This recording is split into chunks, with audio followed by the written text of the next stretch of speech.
The following is a long, open-ended conversation with Dr. Roberto Rigobon, the Society of Sloan Fellows Professor of Management and Professor of Applied Economics at the MIT Sloan School of Management. We got the opportunity to talk about many topics, like how was growing up in Caracas, Venezuela, how was his journey to Cambridge, Massachusetts, how he encountered macroeconomics in his life, what is the meaning of being a Latino in the USA, and which were the decisions that led him from being a Boston Red Sox fan to become a New York Yankee. Even we talk in Spanish for a little, so you will hear different accents from the same language. And now I want to take a little moment to discuss with some of you that may be celebrating Thanksgiving out there. I personally want to wish you all the best and may your harvest be abundant. This is On the Lawn with FVR. If you like this thing, feel free to like and subscribe and contribute to the channel in the description below. And now, your feature presentation. So, ready when you're ready? I'm ready. 3, 2, 1. Ladies and gentlemen, welcome to another episode of On the Lawn with FVR. Today we have Roberto Rigobon. nice to see you. So, people have been saying, what is going on? Or what is the topic about? Well, first and foremost, we need to recognize that you are a professor of macroeconomics. Yes. Right? Yeah. And it took a long time to come here to the place of Kuala Lumpur because usually it takes a while to go from MIT. Yeah. So, first and foremost, people want to ask, what has been, who are you? Okay, so I am from Venezuela, so I'm originally an electrical engineer. I worked 5 years in the pharmaceutical industry, and in fact I graduated very young, and I was very immature. They fired me from there, so then I go to study an MBA, and in the MBA I wanted to study finance, but one of the faculty there convinced me to do economics and do a PhD in economics. He actually became the Minister of Finance, so I actually worked for him for 2 years. And then I came to MIT. I graduated and I didn't even look for a job because they offered me a job to stay there. So, I am the outcome of one bad decision after the other. Wow, that's more bad or less. decisions. So this is very new. Yeah, so well, I don't know if you will say bad decisions, but unintended consequences of my decision. So, in fact, actually I became an electrical engineer because my best friend was going to study that. I wanted to study chemistry. Wow. I wanted to do chemistry, but then he says, I'm going to go and study electrical engineering. I said, oh, crap, I'm going to lose my best friend. So I decided to change career. And then, I actually worked for 2 days. One day was the interview, and the other one is the first day of the job. I quit it. Wow, that's a record. Yes, a record. Did you have some payment after, or what happened? No payment? Or? No, actually, no. There was no signing bonus at the time. Oh. It was, I found a different job teaching. So it just, I didn't like electrical engineer. So so I don't remember getting paid. At that time in Venezuela, you always have like a period of trial where the firm could seize, and they don't do that anymore. Yeah. But it's like let's test both of ourselves to see if I like you. But typically it's the firm, the one that says, you know what, Roberto, you're a bad fit. For example, they will do this nowadays. If you're in a restaurant, for example, they say, okay, let's try you as a waiter, for example. They will do that, like a trial, just to see if you're a good fit. But at the time, it was something that more common. And in my case, I was trying them, and I said, no way, I'm out of here. Well, that's actually a pretty fun way to test the waters. And it's surprising that from engineering, go all the way to macroeconomics. No, it was not like that. No. It's, so from engineering, I went to teach, it's like teaching Excel. I know that sounds stupid today. Nobody actually teaches Excel. But, in 1984, PCs started to appear. Mm-hmm. In fact, actually, it was not Excel. It was called VisiCalc and Lotus. Yeah, I remember those. Yes. so when the computers started to appear, the PCs, people used them as typewriters. Again, people didn't know what to do with that. So people were just, typing. They could print a little bit nicer. But it was just typewriters. And there was this application called VisiCalc that people didn't know what to do. So they didn't know what a spreadsheet was. And so I started teaching that. So I learned that when I was in the university by chance, and therefore I moved from there to teaching that. Then from there, a pharmaceutical company hired me to teach them, Excel and Lotus. Okay, and then when we spend all the time there in the company, I train everybody. Then they didn't know what to do with me, so they sent me to cost analysis. Then from cost analysis to marketing, and then from marketing they fired me. But that was already management. And I said, oh, I love finance. So then I started the MBA on finance, and that's when I met economics. So truly, I became a macroeconomist again. The path was very non-linear to get there. Wow, such a journey. Very journey. Well, itself. I mean, every one of these decisions was actually about 1 year. So it was really fast. And some of them were faster than 1 year. So it was super fast. It was just one after the other. When you mentioned Venezuela, 1984, which city was that? I was born and I lived in Caracas at the time. Yeah. Because coming from a petroleum industry background in Latin America, you always hear that Zulia is a place to study petroleum engineering, or because of whatever is going on. But well, actually, it's so interesting. No, I think that you will study that in Caracas. The best engineering schools were in Caracas and another city called Valencia. Those were the best ones. It happened to be that oil industry was in Zulia. It was also in another place called Monagas. So there are different places, and now it's also in the Amazon. So people kind of rotated. So even though you could work there in Zulia, the teaching, the best schools were all in Venezuela, in Caracas. wow, it's fascinating. I mean, those schools were really good. At the time when I was studying, which is 1970s, actually, it's not 1984. 1984 was when I graduated. But I started in 1979. Those schools were absolutely incredible quality. Almost every professor that I had a PhD from an American university. Everyone was, academically quality of MIT. So in fact, our university had an agreement with MIT in which if you study a course in my university, MIT will validate that course as you have seen it. There were only 10 universities on earth that MIT allowed that to happen. So it was very, very rare that you had that agreement. And the quality of the teaching that I had was extraordinary. So imagine, I wasted all that opportunity studying something that I didn't like. Wow. And going from that place in Latin America, and now the journey that it took you to be in Cambridge, it has been quite a while. That also allowed you to see other things. Now, you mentioned that you were teaching and then you got the chance to do an MBA. What happened after the MBA? Well, actually, I did not even graduate. I mean, before even searching for a job, this professor, his name is Ricardo Hausman, which is a very famous Venezuelan, and now he's a professor at Harvard. Ricardo convinced me to stay there as a researcher. Okay. So I did not even search for a job. So before graduating, I already had a job being his assistant, research assistant. So I stayed there. Then he goes to the ministry. And by the way, at that time, he already said, you have to do a PhD at MIT. So, well, not MIT, a PhD in the United States. But so then immediately, when he goes to the ministry, I started working with him in the ministry like a assistant or consultant.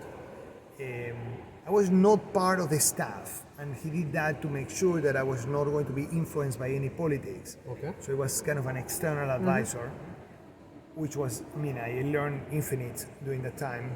And then 2 years later, a little bit more than 2 years later, I was accepted to MIT, so I came to MIT as a student, and then I stayed in the same building. So I have been there 30 years. Well, not 30, 29 years. So that would be around 1986, 1987. No, 90. So I came to MIT in 93. 93. 93. Yeah, 1 year before the World Cup. 1 year before the World Cup, actually. I saw the World Cup, and I saw a very famous game between Italy and Spain. That was a round of 16. The round of 16, yes, exactly. I saw that one. I was in the stadium when the Italian broke the Spanish nose, and they didn't call the penalty. Yeah, it was a very famous game because I also remember when I was a child, that game was so even that it was like a kind of like a penalty or something, and then... Oh, no, it was the last minute. The last minute, what is it's a famous Italian... It wasn't Roberto Baggio, right? Baggio. We was a kid at the time. And they substitute him right at the end of the game, and you know, we were in one side, we were on this on one side of the field, like biased toward that one, and that's where the goal of Spain was, the goalie, and Baggio picks the ball here and runs, and I was with one very close friend. We both knew he was going to score. We saw the guy running, and we both started saying no, and he just scored. He's from Spain, this friend, and we were there, and it was absolutely trivial, the talent. I mean, people open, and so it happened right at the end. It was a very even game, yeah. That's such a memory. Such a memory to remember. Well, exactly. We suffer a lot. We were very unhappy. We were both crying there. Yeah. Well, what else can you give when you have like two teams that always wanted to get together? Like, okay, who is the best? And then Italy at that time was like 3 World Cups already, so they were already with some cachet. And Spain always wanted to get something that they got it in 2010, but. It was a dramatic game, I remember. On the other semifinal, because I guess that was a semifinal or run. No, yeah, it was a quarterfinal. I think it was a quarterfinal, yeah. That's true. Now, the environment in 1993, 1994, the 90s. How was Cambridge in the 90s? I think it's very similar to today, still. Oh. Yes. It's I mean, first, the Cambridge that I know is the MIT Cambridge. Okay, so I never lived in Cambridge, so neighborhood stuff like that has changed, has improved a lot, because around MIT there was kind of a lot of crime, by the way. Oh yes, it was very dangerous. So MIT looks like a little triangle. So if you take this part of the triangle and up to here. Oh, that was very dangerous. If you walk there, you were going to be assaulted almost for sure. Yeah. Oh. So now those are all new buildings, but I think that has happened in every city. So there has been like a physical transformation.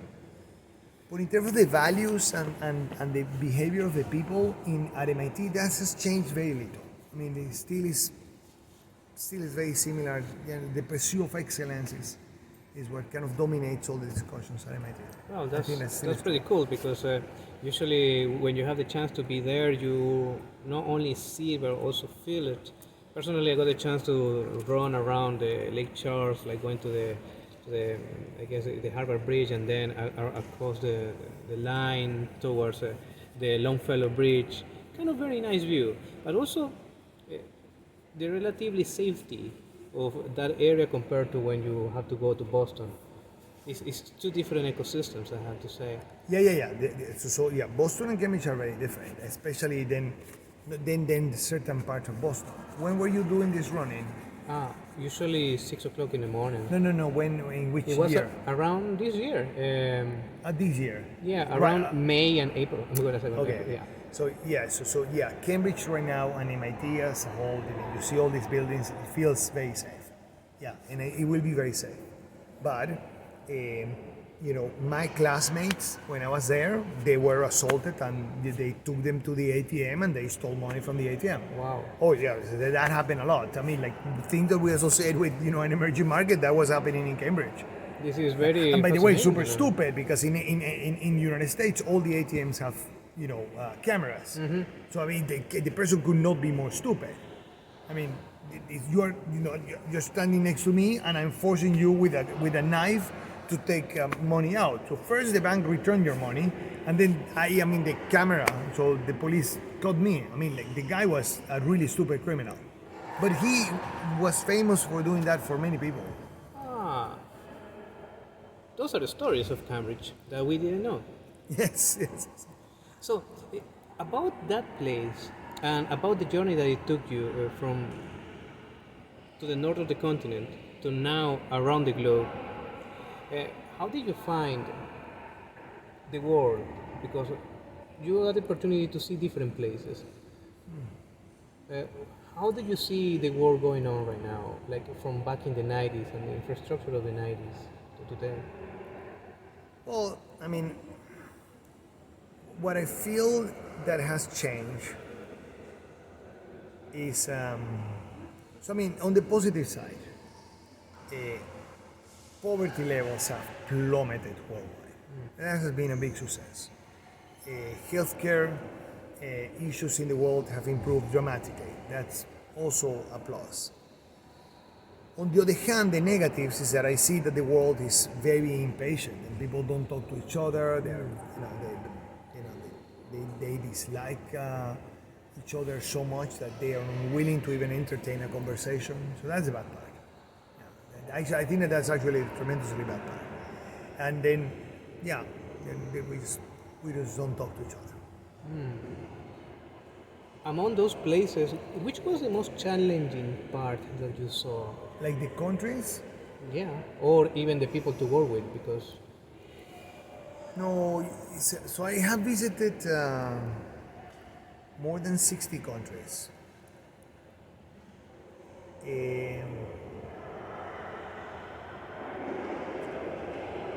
I no, I think that every place has its own beauty. No, so they're different. They're different. So I mean, but I think every place has its own positive side, and I tend to concentrate on that positive side. So in general, I love every place that I visit. But again, it's just I tend to feel more comfortable in Latin America in general. But it's just me because I speak the language and it's a culture that I love, and I'm laughing all the time. So, but I think I'm laughing all the time even here in Malaysia. So there's no difference in that sense. The other places that I really love is sub-Saharan Africa. It's just and again, as I said in my classes, I feel that sub-Saharan Africa and South America are like super connected, super identical in our behavior, in everything that we do, in our values, the way we complain, the things that we complain about. We're identical. We are both mostly commodity producers, and our governments are a disaster. So yeah, it is that we have so much in common, and we both have jungles. I mean, like. And we burn the jungle all the time. It's like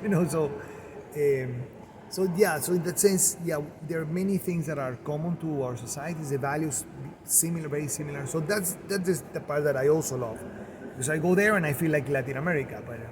But excluding that, I find, in most places that I go, I'm actually teaching, and in every place has been. Nice to do so. So yes, I find the beauty in all of these places. that's remarkable. That's remarkable because across so many places and so many stories. So it's 60. That's a lot of places. That's right. And I happen to notice that on your wristband it says Te Apoyo Venezuela, which in English would be I support you, Venezuela. Yeah. Is there a story behind? So, yeah, I have many of these ones. Actually, I think this is the second one, but I have like 20, and they last each one more than 10 years. So, so probably I will pass this in inheritance.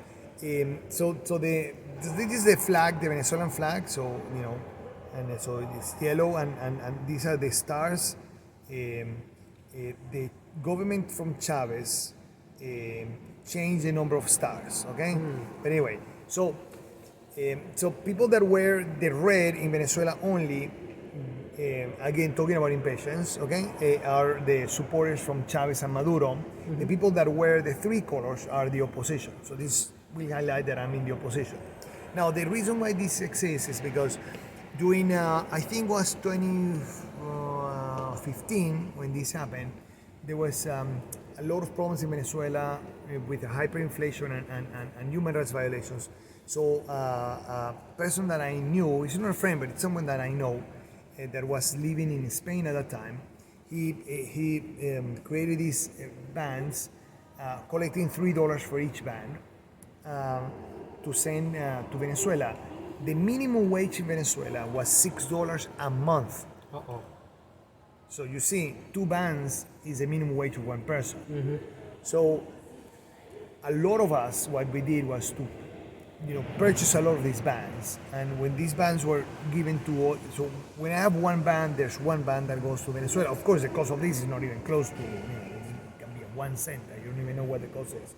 But with one band that I have is one band that was sent to someone that, so actually they got a minimum wage, roughly a minimum wage, or half a minimum wage. So that, so I bought many. So I kept 20 because I assumed that I was gonna die before all 20 will run out. So I will be able to wear this until the end. But yeah, I bought many, and so this is So and he did that for a long time. I really don't know how many he sent, but almost all our friends bought them. And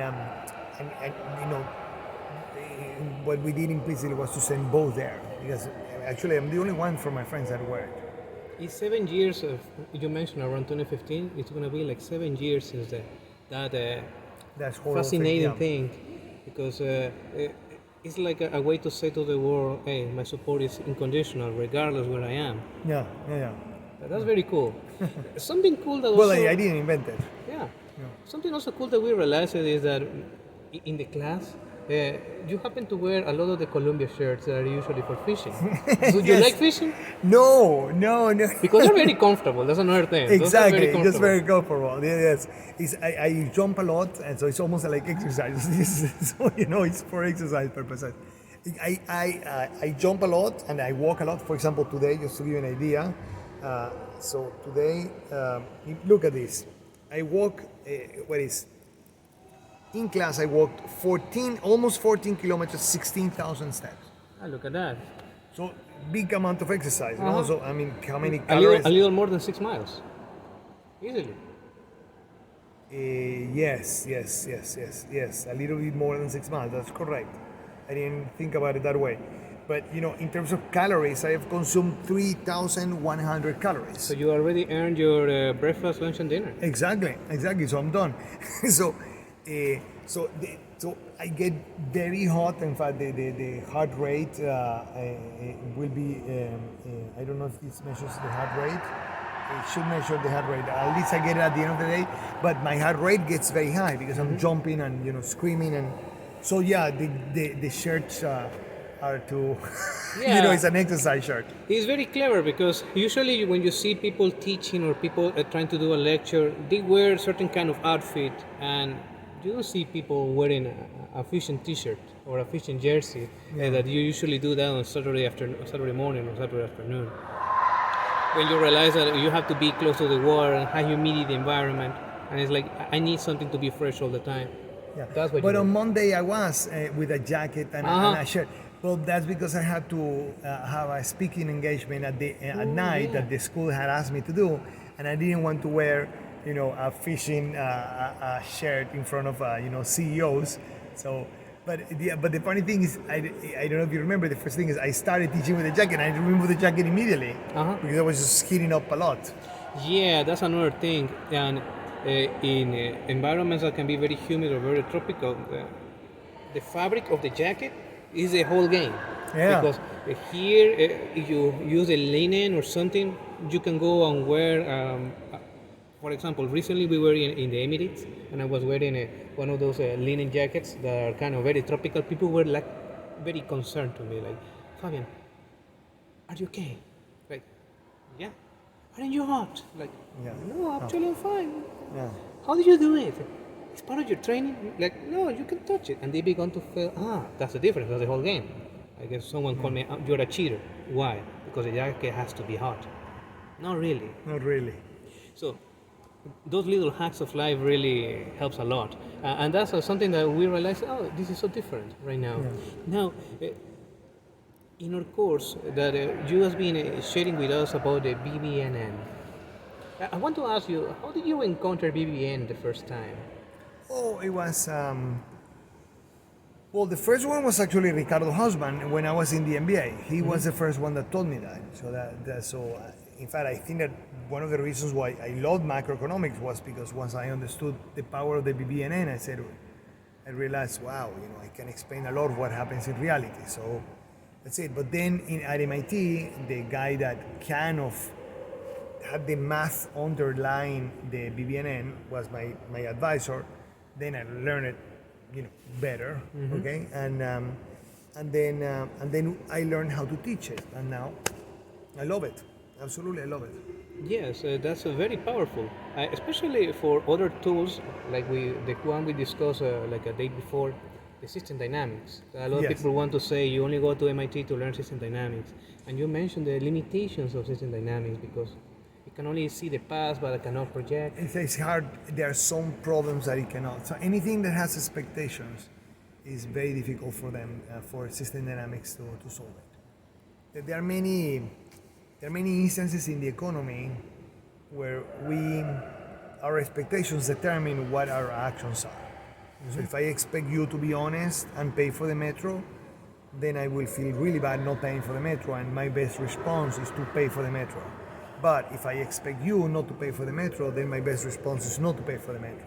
Now, if you don't see me paying for the metro, then you don't want to pay for the metro. If you see me paying you see, we're solving the same problem. You see, that in system dynamics is impossible to solve.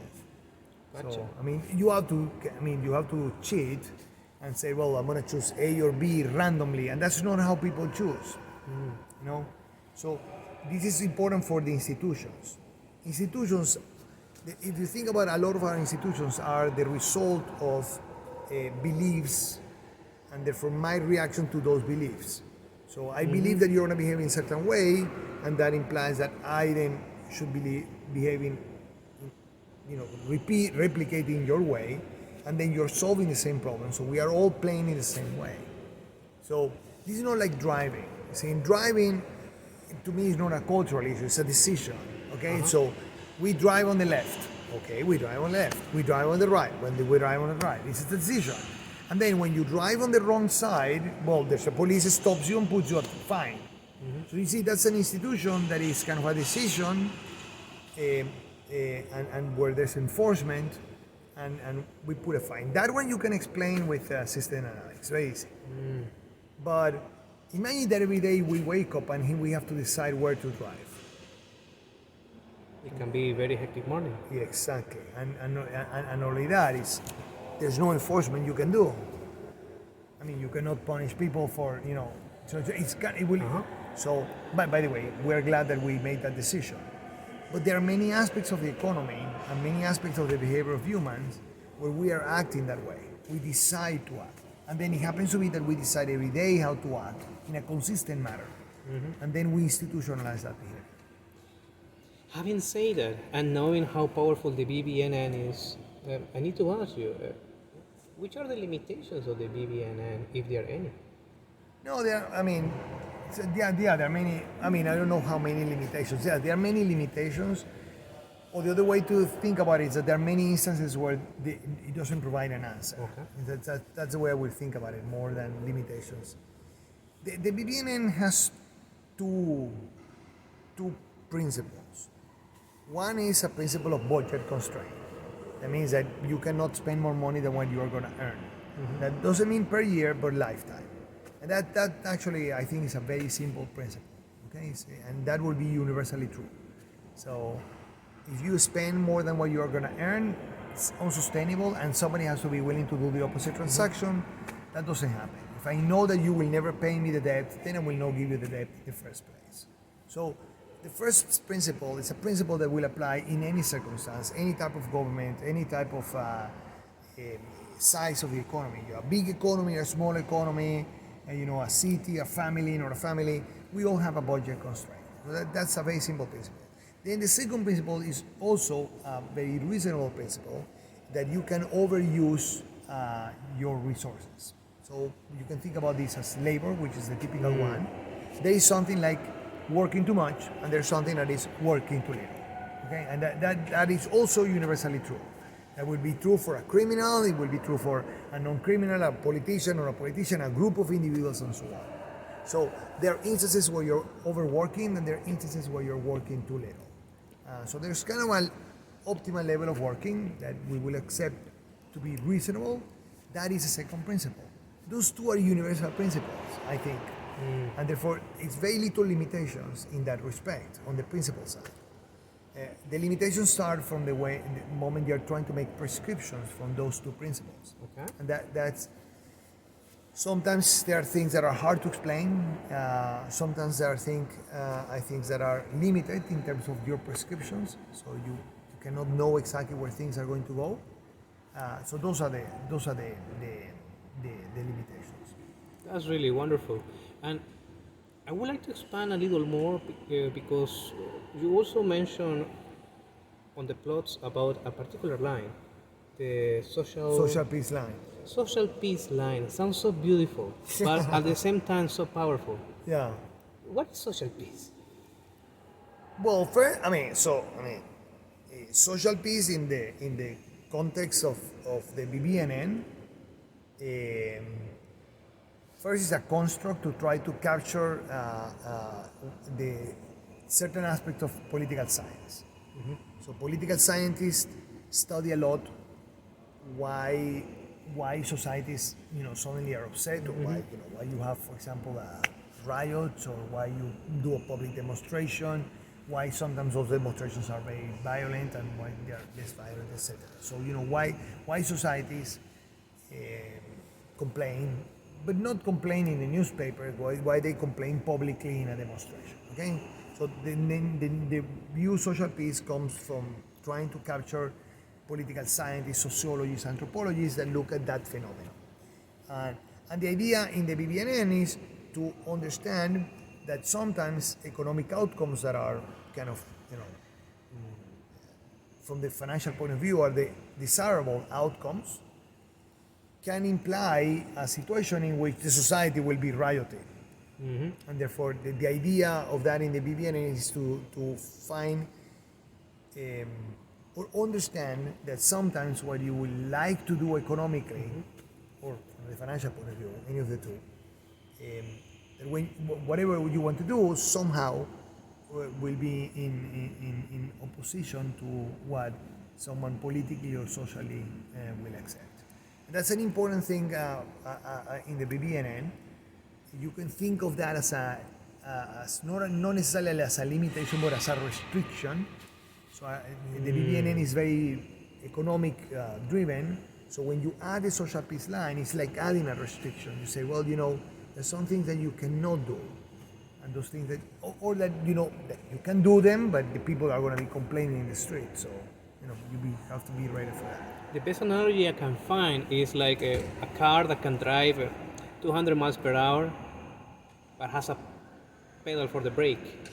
Because the only way you can actually go fast is because you have a brake. Yes, that makes sense. Yes. Same here. Same here. Yeah. So, the brake is a restriction that allows you to do something else. Yeah, that's actually beautiful. Very beautiful. If people want to learn this a little more, which are the resources or the avenues that you would suggest to go deeper into this? That's a tough one.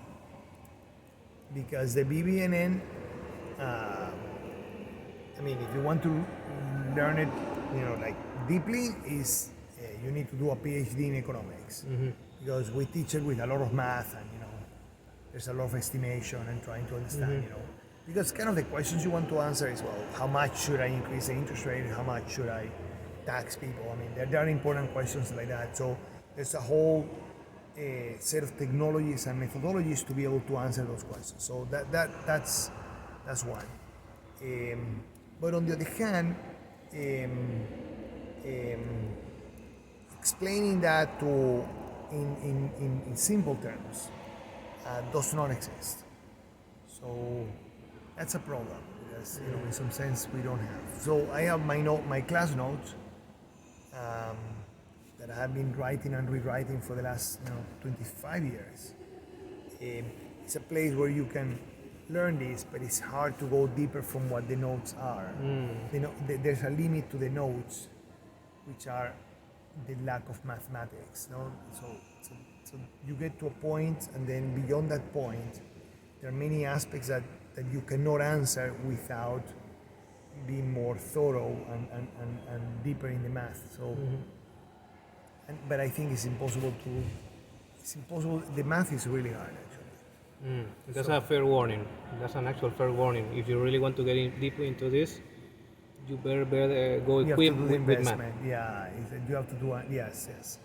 So, I mean, I think you can still learn more than what we discussed in this 5 days. So there's something more that can be learned. But if you want to go deeper, then you really need to think about doing the investment in math. And this is the wrong master. You have to do a master in economics. Now, I would like to take advantage of this time, and maybe if you want, we can speak in Spanish, so people here watching this can also hear you from another language. Would you like? Yeah. Algo que me gustaría saber es cómo has encontrado estos ambientes de Malasia, por ejemplo. Has contado que aquí se ve bastante jungla, como en Venezuela. ¿Qué tan familiar y qué tan extraño es al mismo tiempo? Bueno, ¿tú le vas a traducir esto a la gente o un cross caption? No, lo más impresionante son los árboles. O sea, a mí me parece que los árboles son súper grandes, súper robustos. Eso es lo mismo que tenemos allá en Venezuela, ¿entiendes? O sea, los árboles son brutalmente grandes, con hojas grandes. La lluvia es muy venezolana, ¿entiendes? O sea, sí, así como está, digamos, hoy estaba en la clase lloviendo unos vientos salvajes, así es que llueve en Venezuela también. O sea, muy violenta la lluvia, el cielo es muy poderoso, eso se parece mucho acá. No, eso me encanta, es idéntico. También aquí hay un tráfico horrible, la gente maneja un desastre, los motorizados son un desastre, se meten por todos los huecos, o sea, es peligrosísimo manejar aquí, es igualito en Venezuela. Algo que me he dado cuenta también es que aquí utilizan la comida con un diferente sazón. No, eso sí es muy diferente. Claro, la comida venezolana, digamos, o sea, la comida venezolana tiene muy poco picante, muy poco sazón, es muy plain, ¿entiendes? Y a mí me encanta, pero hay que ser sincero, tiene poco sabor, ¿entiendes?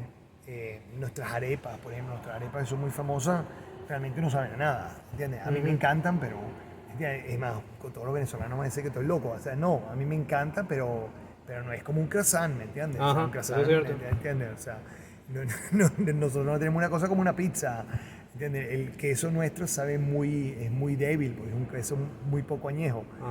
Ahora, yo adoro nuestra comida, pero por ejemplo, digamos, tú comparas nuestra comida con México, Perú, o sea, oye, no hay comparación en términos de la cantidad de sabores y la cantidad de especies que tienes en otros lugares. No, lo nuestro es mucho más sencillo. Entonces no se parece a nada a lo que come aquí en Asia. Ahora, cambiando de región, comentaste que desde el 93 ha estado en la zona del noreste, en Estados Unidos.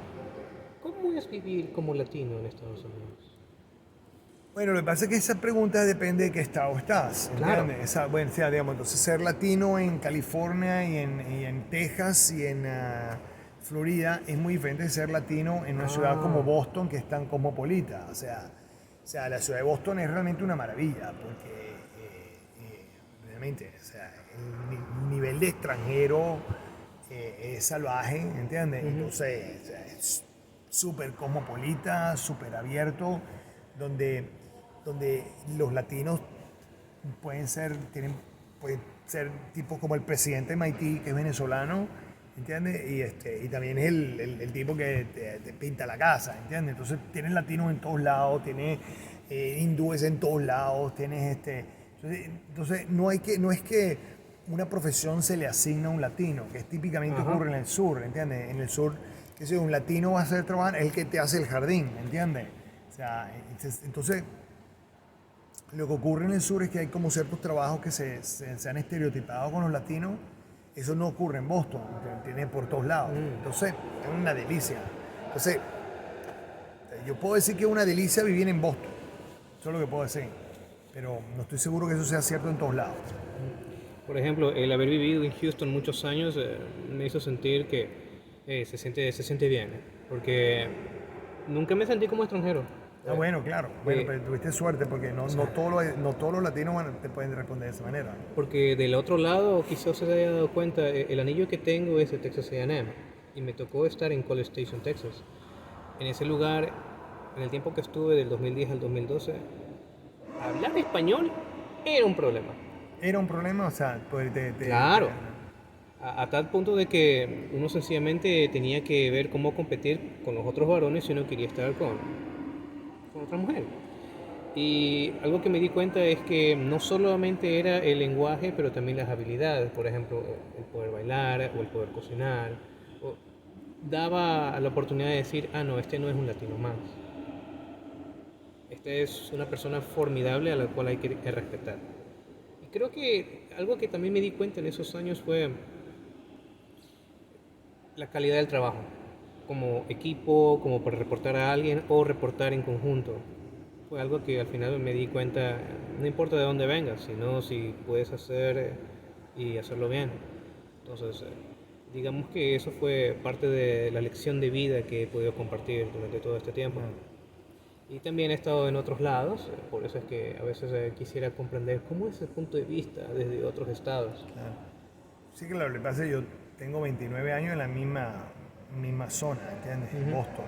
Y lo único que ha ocurrido es que he cambiado de los vecindarios. En Boston son puros pueblos. Ajá. O sea que los vecindarios serían pueblos. Entonces yo lo que cambio es de vecindario, pero al final del día son todos idénticos. Y no, es una maravilla. Ahora, para los peloteros que están viendo el video, ¿por qué el sentimiento por los Yankees? Porque sé que en Venezuela les gusta el béisbol, ¿verdad? Claro, yo soy beisbolista también, sí. Bueno, lo que pasa es que primero yo era fan de los Red Sox. Ok. Por muchísimos años, hasta que los Red Sox despidieron, los dueños de los Red Sox ahorita, John Henry, despidió a Francona, que era un coach muy querido. Yo creo que lo tenía que despedir, ese no es el problema no es despedirlo, el problema es despedirlo y revelar una información privada sobre su estado de salud, como una forma de justificarse. Y eso para mí yo no se los perdoné. Yo no puedo realmente... ellos para justificarse, en vez de decir, mira, estás despedido, pana, lo hiciste mal, chao contigo. Yo creo que eso hubiese sido perfectamente aceptable, ¿entiendes? Ellos quisieron justificar su decisión en una incapacidad de salud del coach. Eso, y revelaron la información privada en el periódico que es John Henry es el dueño. Oh. ¿Entiendes? Entonces, y esto es una cosa, una información que era confidencial. Obviamente cuando la revelancia se volvió pública, entonces este problema que tenía Francona era algo que supuestamente si tomaba la medicina le iba a limitar su capacidad mental, pero él no tomaba la medicina mientras estaba haciendo gerencia, estaba gerenciando el equipo. Eso para mí fue yo dije, yo no tengo por qué, digamos, yo no me puedo asociar con ese equipo. Eso es lo que ocurrió. Y entonces yo dije, pues vamos a coger cualquier otro equipo. Entonces por mucho tiempo yo iba siempre en contra. O sea, no importaba quién era. X contra los Reds, yo iba por X. Entonces después de un año dije, ¿sabes qué? Una cosa, voy a agarrar a los Yankees, porque total ya los Yankees no están ganando tanto. ¿Entiendes? Y entonces, pues yo no quería agarrar a los Yankees porque ganasen. Yo no quería ser un bandwagon fan. Exacto. Eso es lo que no quería hacer. Entonces, esto todo ocurrió en el 2011-2012. Ok. Entonces, ya los Yankees no han ganado de esa época. Bueno, entonces puedo ir por los Yankees. Entonces fui por los Yankees simplemente porque es el equipo que todos los Red Sox odian el más. De verdad. Y entonces yo una vez conocí a John Henry y el tipo estaba muy arrogante hasta que yo le dije no, que yo iba por los Yankees. Debo explicar también el porqué de mi asociación con los Astros. Alrededor de Bueno, esa fecha, Houston. pero en el 2012 también debo explicar, estaba haciendo una pasantía con Baker Hughes y nos dieron unos boletos para ir, porque el equipo era tan malo. Inclusive los Pittsburgh Pirates vinieron allá perdiendo 6-0, ganaban en el último inning 7-6. Exacto. Así de malo eran los Houston Astros. Y después supe de que los transfirieron de la Liga Nacional a la Liga Americana. Bueno, no hay problema. Huracán Harvey happens. Y durante ese mes de agosto hubo mucha tragedia. Y a mediados de septiembre, en el estadio Minute Maid, ellos declararon que iban a usar un pequeño parche, decía Houston Strong. Y la ciudad estaba todavía en reconstrucción. Ok, no hay problema. Ellos decían de manera altruista de que iban a ganar el título. Bueno, vamos a apoyarlos. Y lo cumplieron. El año siguiente del huracán. En el mismo año, en el 2017. En la gran final contra los Dodgers se fueron a 7 partidos. Y después en el 2018 llegaron a la semifinal contra los Red Sox. En el 2019 volvieron a la gran final en el 2019 y la perdieron contra los Washington Nationals. Y después hubo el relajo de que sí que hicieron trampa, Sí. pero los Red Sox también hicieron trampa, los Dodgers hicieron trampa, todos hicieron trampa. Entonces, los que estábamos en Houston decidimos apoyar al equipo como modo de protesta. Y desde entonces, digamos que he estado apoyando al equipo o estando en el estadio, o creo que lo puedo mostrar si es que no lo tengo aquí. Veamos dónde está. ¿Será? No creo que lo tenga aquí. Estará en el otro lado. Capaz está en el otro lado. No creo tenerlo aquí. Está bien, ¿qué es lo que es? Bueno, era uno de los anillos de campeonato que dan en el estadio. La cuestión es que inclusive me conseguí el anillo de réplica que te lo dan al momento de ir al estadio porque, bueno, era una manera de decir gracias por habernos apoyado. Y el 2020 llega y por lo de la pandemia llegaron hasta las semifinales contra Tampa Bay y ahora en el 2021 llegaron a la final y la pierden contra los... no me acuerdo cuáles eran. La cuestión es que uno se dice, mira, perdiste contra los Padres de Atlanta y ¿qué vas a hacer? Este equipo hizo trampa. No, igual lo vamos a apoyar. Y en el 2022 volvieron a ganar.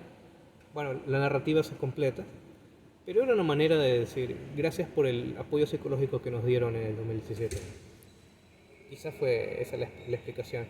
Y también porque cuando los transfirieron en el 2012-2013 era un equipo de poco pelo. Sí. Y nadie quería irlos a ver. ¿Por qué no? ¿Por qué no apoyarlos?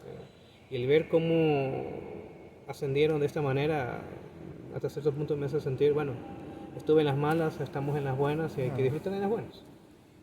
Sí, eso. Yo era fan de los Red Sox en el 93 cuando no servían para nada. O sea, es lo mismo. O sea, yo los vi ganar en el 2004. Ellos hicieron la remontada en el 2004, ¿no? Sí, contra los Yankees. Y perdieron contra los Yankees en el 2003 en el juego número 7, un jonrón de Aaron Boone, actually. Contra Tim Wakefield, era el pitcher. Y yo era muy fan. En esa época yo era súper fan. Y además en esa época a mí me parecía que el equipo y la gerencia estaban haciendo un buen trabajo, ¿entiendes? Y su único objetivo era ganar. No tengo ningún problema. Entonces fue en el 2011 cuando los Red Sox al final de agosto era el mejor equipo de la liga, con el mejor récord de toda la liga completa. Y entonces los tipos, el coach pierde el control del equipo, se ponen todos a comer y a tomar en los partidos y después de eso fue que ni siquiera me llegaron los playoffs y ahí fue cuando lo despiden. ¿Entiendes? Entonces el problema no fue la despedida, el problema fue la forma de despedir al tipo. Siempre pasa. No debería pasar que alguien va a revelar la información médica. Bueno, no, eso. Exacto, eso es la parte que no debe pasar. O sea, que voten al coach, está bien que lo voten, eso pasa a todos lados, eso sí pasa a todos lados. Es la forma, y de hecho los Red Sox tienen esa práctica. Ellos cuando despiden a alguien lo que quieren hacer es hacer que el carácter de la persona sea cuestionable, como para justificar por qué lo votaron. En vez de decir, no hizo su trabajo, chao contigo. ¿Entiendes? Okay. Entonces, y ahí fue cuando yo me di cuenta que lo habían hecho repetidas veces. Okay. Sí, varias veces. Lo hicieron con Theo Epstein, que era el jovencito general manager, que después se fue a los Cubs y ganó después con los Cubs.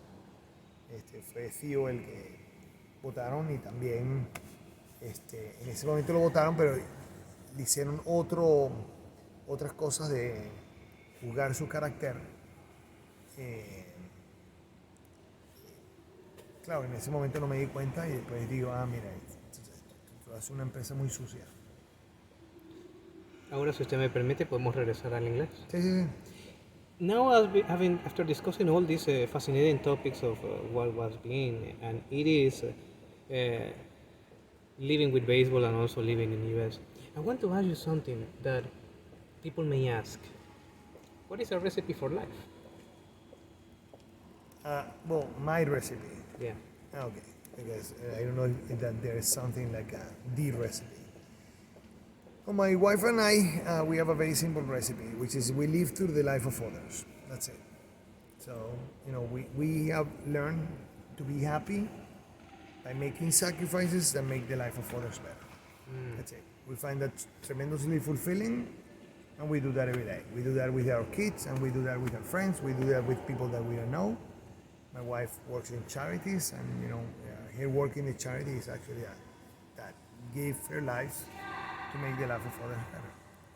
That's impressive, because sometimes when we want to do something and to learn from something, there are usually two ways: either by our own experience or by learning our own mistakes. But here is like the other way around, to actually improve lives and living through others. Well, I mean, I think it's easier to do it that way, this way. It's far more fulfilling. You will make less money, that's for sure, but you will be happier. And there's a difference between success and fulfillment. People tend to confuse the two, and they are very different. So success is something that you measure. Fulfillment is something that you feel. So fulfillment is about how do you feel doing things. So we are both very successful and very fulfilled. But the important one is fulfillment, not success.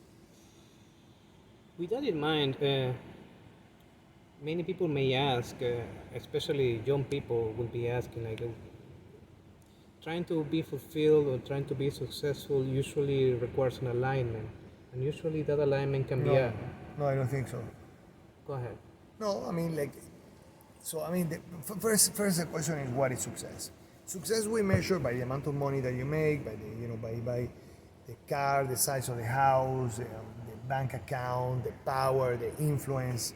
So when you look at someone and say, oh, he's very successful, she's very successful, those are the ways you are measuring success. And you are not measuring, oh, that person is super happy.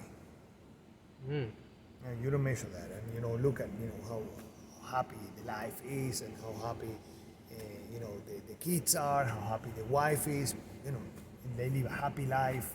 That's not. You look at, oh, they travel a lot, they own a jet, and stuff like that. So you tend to think that one is associated with the other. They can be. I mean, I'm not saying they're not. They can be. You can be very successful and have fulfillment. Fulfillment is about how you feel about your life, how meaningful your life is, how meaningful your job is, how meaningful are the actions that you take every day. So, I mean, you can make very fulfilling decisions that make absolutely no money whatsoever. And that actually reduces your power, not that increases your power. That reduces your influence, also not increase your influence. So there are many instances like that. So in some sense, they are not orthogonal. It's not like you can, they're not like independent completely. I do think that you can achieve both. But if you have to choose always on fulfillment, forget about success. So if you have a trade-off and you are trying to choose between the two, I always choose on fulfillment. Will that be a way to achieve purpose in life? Well, the purpose in life is to live your life through others. Okay, and so therefore, that's it. Eh, so this is how you will implement that purpose. Yes. Wow. Yeah. So how you implement it is whenever you have to choose on fulfillment or in the other. So when you do something, how would you feel about it? It feels like right now we are discussing another kind of BBN. Yeah. Well. Yeah. That's really cool. That's really cool because a lot of people usually ask themselves, what is the purpose in my life? Or they don't know, or they don't find a way, or when they find a way, it can be a little too late. But having that discussion between alignment and success is really remarkable because where else can you find it? Yeah. Well. Yes. Yeah. So, again, I know a lot of successful people that are not fulfilled at all, but I don't know a single fulfilled person that will tell me that they don't feel that they have achieved success. So fulfillment is a sufficient condition for success, but success is not necessary nor sufficient for fulfillment. So Yeah, that gives like a way of thinking yeah. and to think even more about this. Now, this is not the first time you've been in Malaysia or in Southeast Asia. How often have you been coming here? I mean, with COVID, it was closed. But before that, I used to come once a year to Kuala Lumpur for sure. To Asia a lot. I mean, twice to Japan for sure, twice to Singapore, twice to Hong Kong. That was true for every year for sure, twice to all of these places. And once every 2 years to Australia and New Zealand, Korea once a year, Kuala Lumpur once a year, Thailand once every 2 years. I was coming a lot. So, And that doesn't include India, this just includes this section. so when we mention Southeast Asia, what word comes to your mind? Wow. What will I associate to? I never thought about that. So, hard work. I don't know. It's not a one word, but Yeah, but the idea is there. It's true. yeah, hard work. That's they work really hard. Yeah. I only happened to see grasps of this hard work when I visited Singapore and also Bangkok only Yes, once, right, yeah. and I can just see it right there. It's like you need more time to see it. You need more time to see it. But yes, you can feel it. In Singapore, they work really hard. Talking about work and also talking about life, there will be also some young people here that will be watching, some young Venezuelans or some young economists or some young engineers, and they would like to hear from you. What piece of advice would you give to your younger self? I think that I did what I would have advised. So this will be for the people that don't do that. You will encounter in your life many individuals that will ask you important questions, that will give you important advice. Listen to that. I was actually very lucky that I listened to the advice. And I followed that, not even the advice, sometimes it was just a question. So I listened to the questions. So I pay attention to what someone that was asking a question. Even if I admire or not the person, I actually pay attention to that. So I always did that. So that and the reason why you want to do that is to question whether or not what you're doing is correct. So the young tend to believe that they're invincible, and you know what? They're not. And I was not. So, it was good to actually listen to the questions and realize, crap, I think that I will answer that question differently now. So that allows me to be very pragmatic, and then, that will be the advice. Would I have changed something? I don't know. Actually, I don't regret a single thing. Let's think about it. I would have played more golf. So, what would I regret? What would I like to tell me Actually, I think that no, I don't have any regrets because I never stuck to any stupid decision for too long. The capacity to pivot. Exactly. But again, I pivoted because somebody gave me an advice or somebody asked me a question that forced me to pivot. You see, I mean, if I would have changed something, I would have never met my wife, and therefore that would have been a waste of my life. So I would have never made economics if I actually would have not made that decision exactly at the time. I mean, Ricardo Hausman was at IESA for 3 years, and I was there for 2 of those 3. You understand that if I come 1 year earlier or 1 year later, I would have not missed him. I would have missed him, sorry. I would have missed him. And therefore, I would have never become an economist. If I don't come exactly when I went to IESA, I would have not met my wife. So everything before, I would like to actually keep it. Because, everything before led me to that moment. So I don't want to change that. So, and therefore, did I make very bad decisions? Yes. But again, I never kept a bad decision for too long. And therefore, in that sense, it was good. I guess I cannot find a better way to close this episode. Thank you very much for this thank you. opportunity, Thank you. Dr. Rigobon. And for the people who are right there, please stay safe and see ya buena sea. Bye. Bye. Bueno, eso fue. Ok, déjame correr porque está el grado.